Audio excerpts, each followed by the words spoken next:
বিশ্বজগতের প্রতিপালক কাঠুরিয়া ইমাম সাহেব জবাব দেয়, ও মুসল্লি ভাইরা, তোমাদেরকে তো চিনি না আমি। আপনাদের সাথে এই মাত্র কথা হলো, প্রথমে জীবনে একবার নামাজ হলো। আমি যখন নামাজে দাঁড়াই, আমি নামাজে দাঁড়ানোর পর যখন তাকবীরুল আল্লাহু আকবার বলি, আল্লাহর পক্ষ থেকে যতক্ষণ এই উত্তর না আসে বান্দা তোর তাকবীর আমি কবুল করেছি, এর আগ পর্যন্ত আমি সানা পড়া শুরু করি না।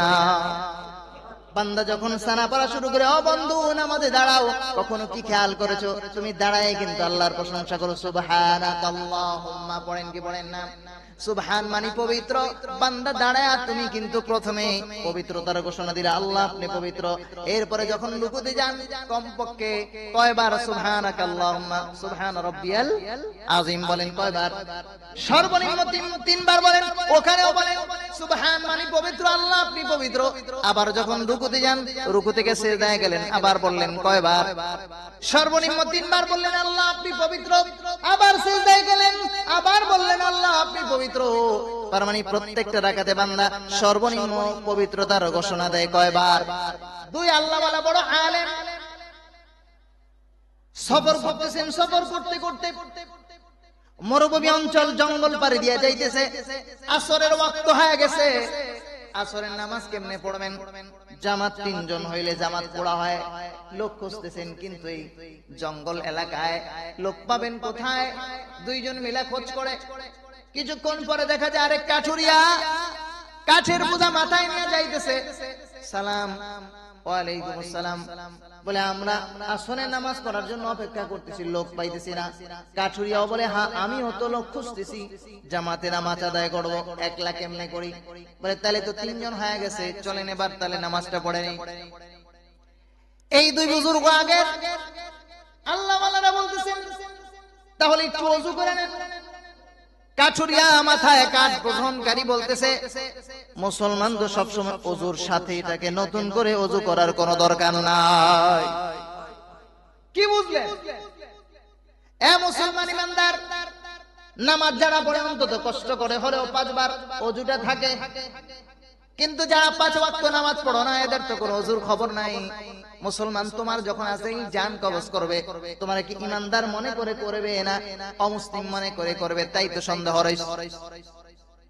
কালিমা তো যখন জবান দিয়ে উচ্চারণ করবা বোঝা যাবে তুমি মুসলমান। যতক্ষণ কথা না বলবা বুঝাই তো যাবে না তুমি মুসলমান না মুসলিম। বুঝার কোনো কায়দা নাই। ওই কাঠুরিয়া এবার বলে তাহলে নামাজ পড়া যায়, ইমামতি কে করবে? আগে যেই দুইজন ছিলেন ওনারা বড় জুব্বাওয়ালা পাগড়িওয়ালা, কিন্তু কাঠুরিয়া এতক্ষণ পর্যন্ত ইমামতি কে করবে? যতক্ষণ বলছে কাঠুরিয়া কাঠওয়ালা, মুসলমান তো ওযু ছাড়া থাকতে পারে না। এই দুজন বুঝতে পারছে কাঠুরিয়া কিন্তু সাধারণ না। ভাই কাঠুরিয়া তুমি নামাজ পড়াও। কাঠুরিয়া বলে আমি তো ইমামতি করতে পারি না, যোগ্যতা নাই। এই দুইজন বলে তুমি ইমামতি না করতে পারলেও যে লোক সারাক্ষণ সর্বক্ষণ ওযুর সাথে থাকে ওই লোক ইমামতি করতে পারে না, বললেই মানা যায় না। ধাক্কায় দিছে, ধাক্কা দিয়ে সামনে যাওয়ার পর এবার নামাজে দাঁড়ায়। নামাজে দাঁড়াইছে তো দাঁড়াইছে, আল্লাহু আকবার বলে আসরের নামাজে তো কোনো আওয়াজ নাই, কেরাত ছোট না বড় বুঝার কোনো কায়দা নাই। দাঁড়াইছে তো দাঁড়াইছে, রুকুতে যাওয়ার কোনো খবর নাই। অনেকক্ষণ পর রুকুতে গেছে, তো রুকু তো গেছে তো গেছে, এবার ওঠার আর খবর নাই। লম্বা সময় চলে যায়, দাঁড়াইছে তো দাঁড়াইছে, সিজদায় যাওয়ার খবর নাই। লম্বা সময় চলে গেছে, সিজদায় যায়, সিজদা থেকে মাথা উঠানোর খবর নেই। উঠাইলে মাঝখানে বসতে, তো সিজদায় যাওয়ার খবর নাই। এভাবে করে 4 রাকাত। পিছনে যায় দুইজন আছে, মনে মনে ভাবে কিরে কারে দিলাম নামাজ পড়াই দে, আজকে তো নামাজটা শেষ শেষ আল্লাহই জানে। আসরের নামাজ শীতের দিন, এমনিতে সময় কম। এই ঘুমাই দিস, কিছু মুসল্লি ঘুমায়। সারাদিন কাম কাজ করছে, এত ব্যস্ততা। মসজিদে আসলে বাস বয়ান শুরু হয়েছে, 10 মিনিটের মধ্যেই নাই। পরে আবার কইব কি হুজুরা তো এই বিষয়ে কোনো কথা বলে না। আমি কথা বলে না, আপনি মসজিদে আসেন কয়টা বাজে? বা 1টা বাজে। আপনি 1টা বাজে আসলে হুজুর এই বিষয়ে বয়ান করে না, করবেন কেমনে?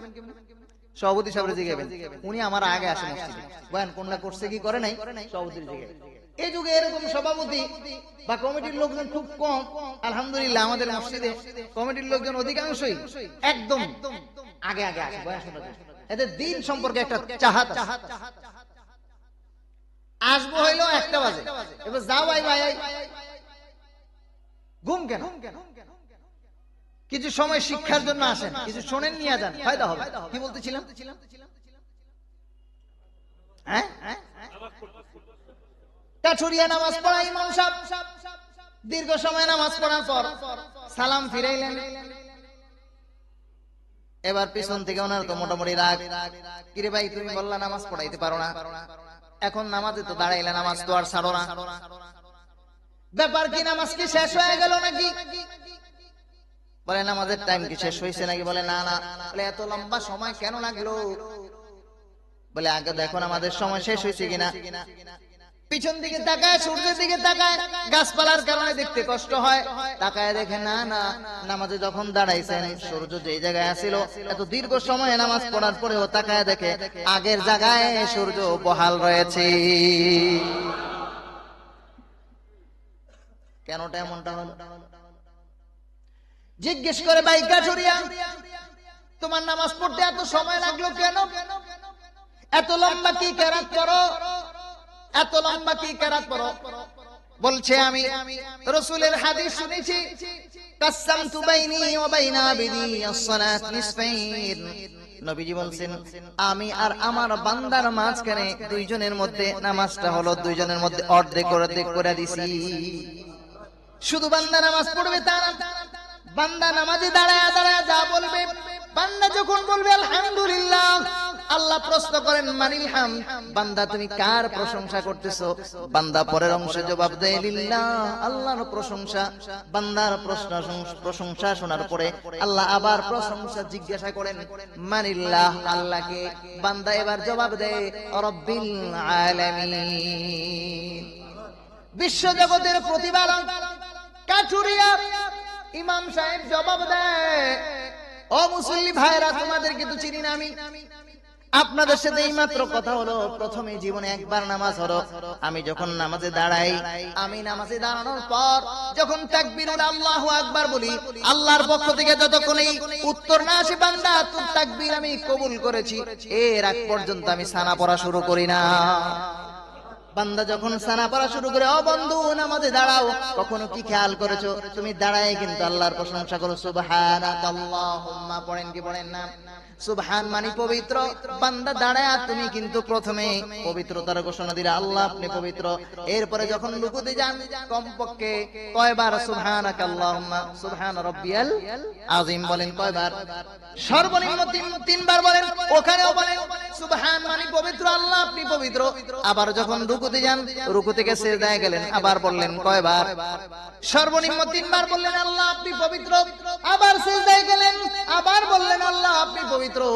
তার মানে প্রত্যেকটা রাকাতে বান্দা সর্বনিম্ন পবিত্রতার ঘোষণা দেয় কয়বার? 9 বার। 4 রাকাত নামাজ পড়লে 4 রাকাত নামাজে আর প্রথম সানা সহ কয়বার হইল? 4 নং 36 আর 31 এক হইল 37 বার। আল্লাহর এক বান্দা প্রত্যেক নামাজে দাঁড়ায় 4 ওয়াক্ত 4 রাকাত নামাজের মধ্যে 37 বার বলল আল্লাহ আপনি পবিত্র। এবার জোহরের নামাজ যদি পড়ে 10 রাকাত, কয় রাকাত হলো? কতবার আল্লাহর পবিত্রতা ঘোষণা করলো?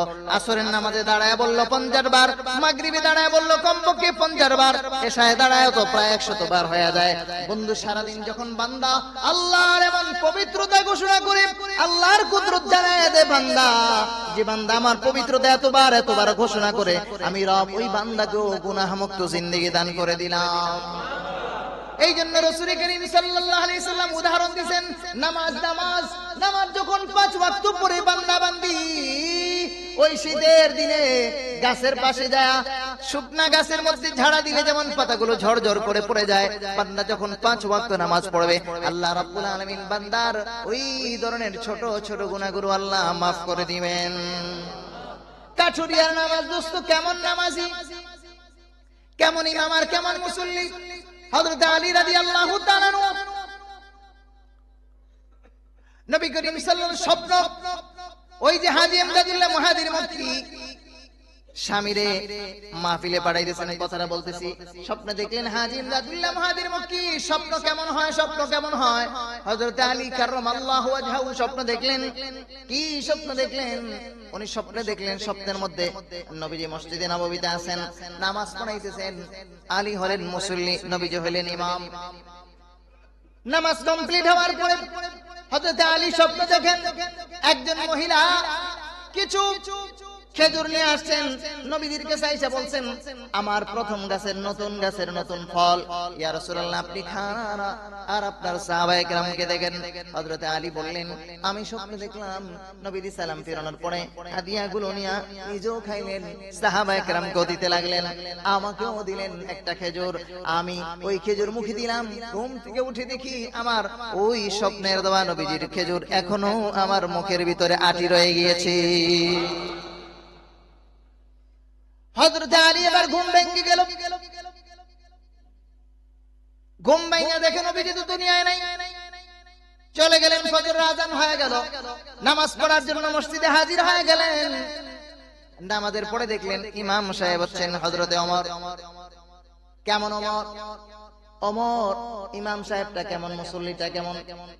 আমরা তো আর ওই যুগের ইমামের মতো হইতে পারবো না, ওই যুগের মুসল্লিদের মতো হওয়া যাবে না। তবে ওনাদের কাহিনী গুণ শৈলা আমাদের যেন ইমান তাজা হয়, আমরা যেন ওইরকম মুসল্লি হওয়ার চেষ্টা করি, আমরা যেন ওইরকম ইমাম হওয়ার চেষ্টা করি। এই জন্যই সাহাবায়ে কেরামের ঘটনাগুলো আমাদের শোনা দরকার বেশি বেশি। হযরত ওমর ইমাম সাহেব, কি সেই ইমাম? দেখলাম একটা নামাজ পড়াইলেন নবীজি, আজকে নামাজের ইমামতি করবেন হযরত ওমর। যায় নামাজ পড়লেন, নামাজের সালাম ফিরানোর পরে ওমর তাকায় দেখেন ঠিক নামাজের পরে নবীজির কাছে যেমন কিছু হাদিয়া আসছিল খেজুর, এক মহিলা তার নতুন গাছের ফল নিয়ে হাদিয়া নিয়ে আসছে। হযরত আলী মনে মনে ভাবলেন, হ্যাঁ স্বপ্নতে একটা মিল দেখা যাইতেছে। মহিলা এসে বললেন, খলিফাতুল মুসলিমিন, নতুন গাছের নতুন ফল আপনি খান আর সাহাবায়ে কেরামকে দিয়ে দেন। হযরত ওমর এগুলো নিলেন, সাহাবায়ে কেরামের মধ্যে বন্টন করতেছেন। হযরত আলীকেও একটা দিলেন। আলী খেজুর নিয়ে মুখে দিয়ে দেখলেন আরো কিছু খেজুর আছে। আয়েশা বললেন, ভাই ওমর খেজুর তো এখনো আছে, আমাকে আর একটা খেজুর দেন। ওমর ডাক দিয়ে বললেন, আলী রে, দ্বিতীয় নাম্বার খেজুর আর দেওয়া যাবে না, যেহেতু নবীজি স্বপ্নের মধ্যে তোমাকে দুইটা দেয় নাই, একটা দিয়েছেন, আমিও তোমাকে দুইটা দিতে পারবো না। সম্পর্ক কিরকম? মাহবুবের সাথে সম্পর্ক কেমন? রাসূলের সাথে সম্পর্ক যেমন, তোমার সাথে আল্লাহর সাথে সম্পর্ক, তোমার সাথে মুআমালা তেমন হবে, তোমার সাথে মুআমালা তেমন হবে। ওই যে আলী মুসল্লিটা কেমন, মুসল্লিটার দাম কেমন? ইমাম সাহেবটা যেমন জটিল, মুসল্লিটাও তো ওইরকম। ইমাম হযরত আলী, নবীজির যুগে হযরতে সাহাবায়ে কেরাম আহত হলেন, হযরত আলী আহত হলেন। পায়ের মধ্যে প্রচন্ড রকমের তীর ঢুকে গেল, খোলার জন্য চেষ্টা করে, অপারেশন করার কোনো ব্যবস্থা নাই, চিৎকার দেয়। নবীজি বললেন, সাহাবারা রে, আলীর এই তীর খোলার দরকার নাই, অপেক্ষা করো, নামাজে যখন আলী দাঁড়াবে এরপরে তোমরা অপারেশন করবা।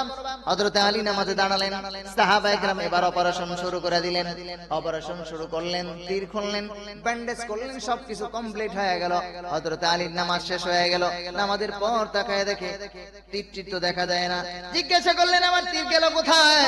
সাহাবায়ে কেরাম জবাব দেয়, তুমি যখন নামাজে দাঁড়াইছো, নামাজে দাঁড়ানোর পর আমরা তীর খুলেছি, অপারেশন করেছি, ব্যান্ডেজ করেছি, তুমি কি কোনো খবর পাও নাই?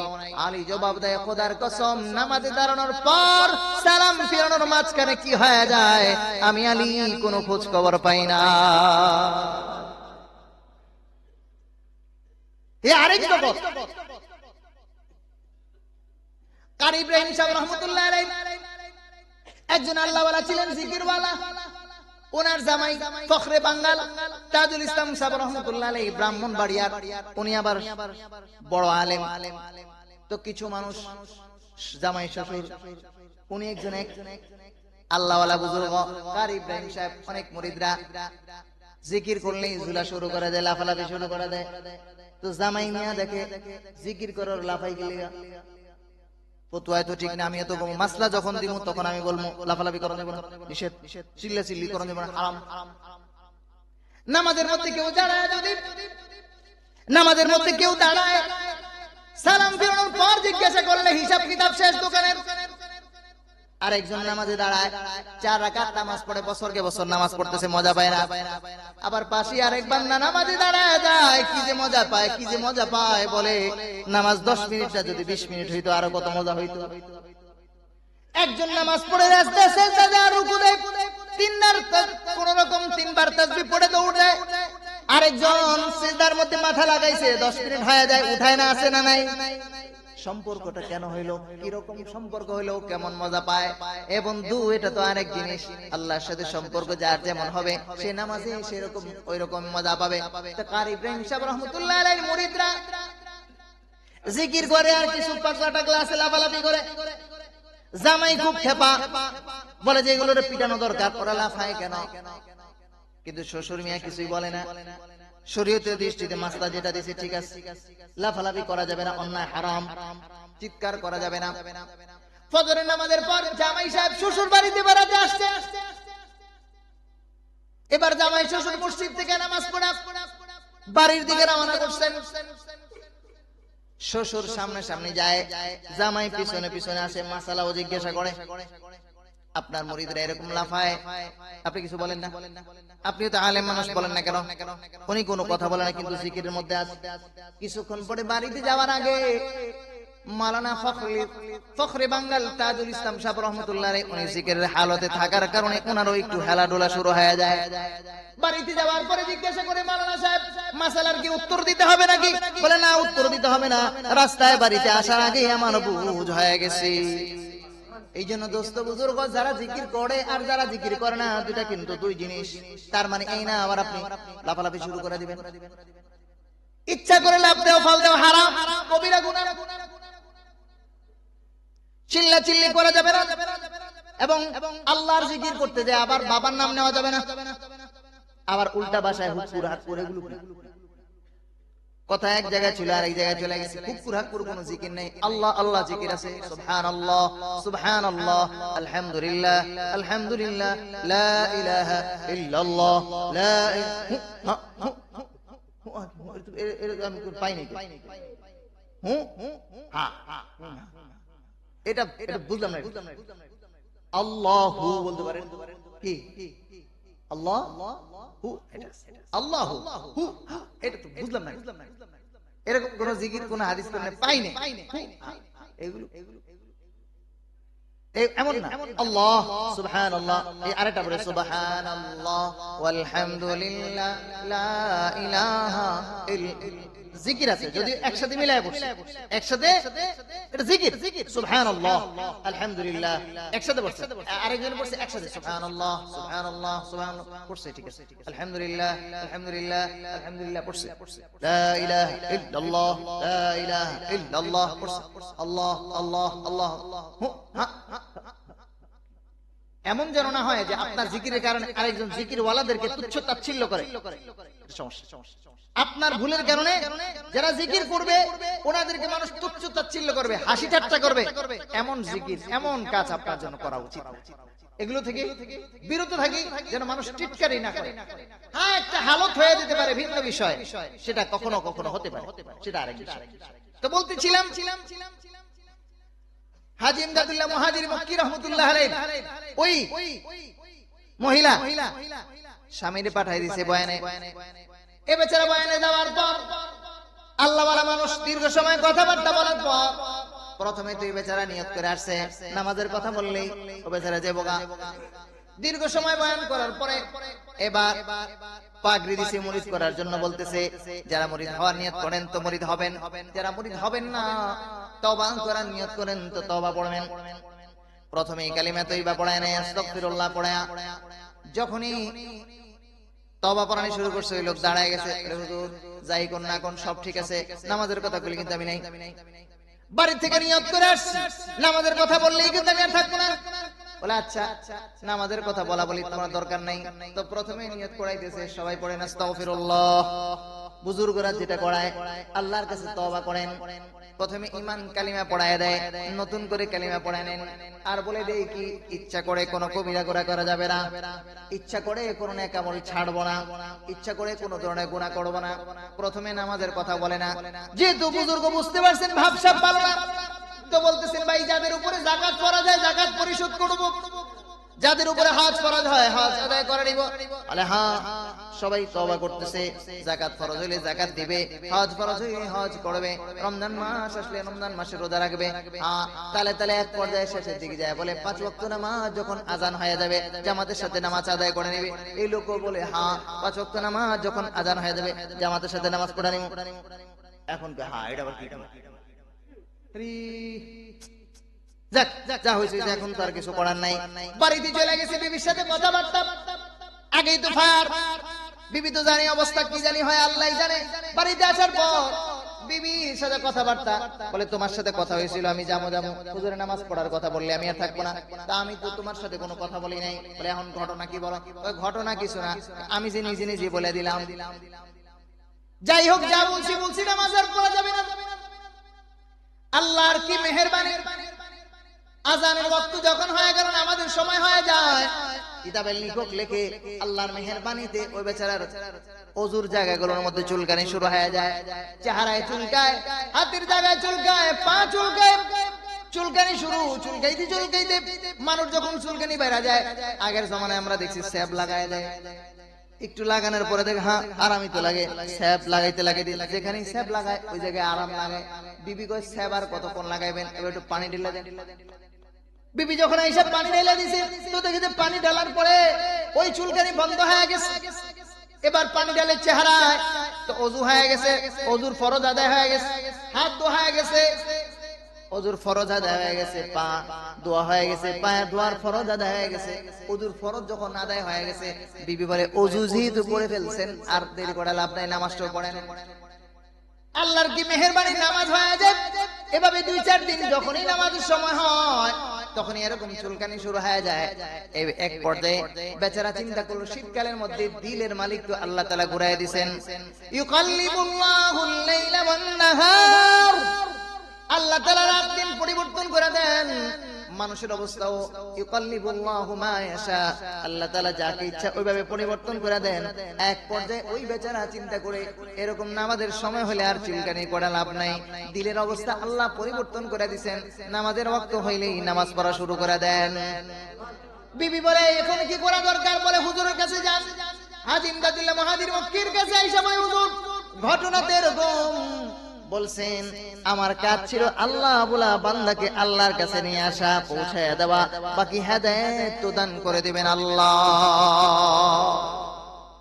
হেদায়েতের মালিক আল্লাহ তাআলা, আমাদের কাজ হলো বান্দার কাছে সঠিক কথাগুলো পৌঁছানো, আল্লাহ বলা বান্দাকে আল্লাহর সাথে জোড়ায় দেওয়া। আল্লাহ চাইলে হেদায়েত হবে, না চাইলে কোনো পেরেশানি নেই। এজন্য আমরা আল্লাহ বলা বান্দাকে ধরে ধরে বুঝায়া মসজিদে আনার চেষ্টা করতে পারি না ইনশাআল্লাহ। আল্লাহ তাআলা আমাদেরকে তৌফিক